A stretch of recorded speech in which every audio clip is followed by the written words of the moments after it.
মানুষদের খোঁজও পেলাম না, এর বিচারও আজ পর্যন্ত পাইনি। গুম কমিশন বলে ধরে নিল ওরা মৃত। কেন? আমরা মায়ের ডাকের পরিবাররা ঐক্যবদ্ধভাবে ওই ফ্যাসিস্ট হাসিনার প্রথম প্যারাকটাই আমরাই মেরেছিলাম। এই মায়ের ডাকের পরিবাররা। আমার বাবাকে 2013 সালে ডিসেম্বরের 2 তারিখে গুম করা হয়। 13 বছর হয়ে গেছে, আমি আমার বাবার কোনো খোঁজ খবর কোনো কিছু পাইনি।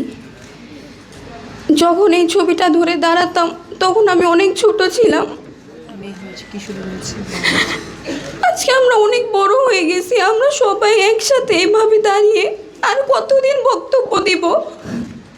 আমরা তো এখন এই স্বাধীন বাংলাদেশে স্বাধীন হই নাই। সবাই সবার মতো করে ভালো আছে, শুধু আমরা ছাড়া। আমরা আমাদের মানুষদের খোঁজও পেলাম না, এর বিচারও আজ পর্যন্ত পাইনি। 5 আগস্টের পরে কতগুলো দিন চলে গেল, আমরা একটা খোঁজও পাইনি। গুম কমিশন বলে ধরে নিল ওরা মৃত। কেন? দল করা তো অপরাধ না। একটা দলের জন্য কেন এভাবে ওরা বলবে? আমার বাবা তো কোনো অপরাধ করেনি, শুধু একটা দল করছে, একটার জন্য কেন এভাবে গুম করে রাখছিল? এখন কেন ওরা বলতেছে ওদের কোনো খোঁজ পাওয়া যাচ্ছে না, ওদের কোনো খোঁজ আর দেওয়া হবে না? গুম কমিশন কেন এই ফাইল বন্ধ করলো? শহীদ প্রেসিডেন্ট জিয়াউর রহমানের আদর্শে রাজনীতি করত, সে জাতীয়তাবাদী দল বিএনপির রাজনীতি করত। আমরা মায়ের ডাকের ঘুম পরিবার যারা আছি, ঘুম খুন পরিবার, আমরা শুধু ঘুম খুন পরিবার না, আমরা নির্যাতিত পরিবার। আমাদের ভাইদেরকে শুধু ঘুম কিংবা খুন করেই ক্ষান্ত থাকেনি, আমাদের পরিবারদের উপর বিভিন্নভাবে মামলা, মিথ্যা মামলা এবং হামলা করা হয়েছে।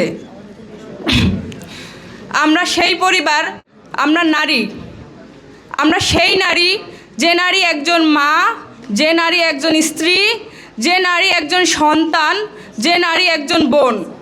আমরা মায়ের ডাকের পরিবাররা ঐক্যবদ্ধভাবে ওই ফ্যাসিস্ট হাসিনার প্রথম প্যারাকটাই আমরাই মেরেছিলাম। এই মায়ের ডাকের পরিবাররা, সানজিদা ইসলাম তুলি আপু, আখি আপু এবং খালাম্মার সম্মিলিত প্রচেষ্টা এবং আমাদের পরিবারকে নিয়ে, যার উজ্জ্বল ভবিষ্যৎ ছেড়ে আমাদের মতো এভাবে দুঃখী এবং অসহায় নির্যাতিত পরিবারদের পাশে এসে শেখ হাসিনার সেই স্বৈরাচার বিরোধী আন্দোলন এবং সেই প্রথম প্যারাকে যাতে শেখ হাসিনা নরম হয়েছিল, ঘুম সবাইকে করা হয়নি। যখন সেই স্বৈরাচার মনে করেছিল তার পথের কাঁটা যারা রাজপথে যাদের দামাতে পারেনি, যাদেরকে বিভিন্নভাবে নির্যাতন করেও রিমান্ডে নিয়েও ক্ষান্ত করতে পারেনি, তাদেরকেই ঘুম করা হয়েছিল, খুন করা হয়েছিল। আমরা যখন মায়ের ডাকে এসেছিলাম, আমরা এটাই জেনে এসেছিলাম যে আজ হয়তো আন্দোলনে কিংবা বক্তব্য দেওয়ার পরে নিরাপদে বাসায় ফিরে যেতে পারবো কিনা জানি না। আমরা এরকমের নিরাপত্তাহীনতা নিয়ে আমরা এই মায়ের ডাকের ঐক্যবদ্ধভাবে ফ্যাসিস্টকে দমন করেছি।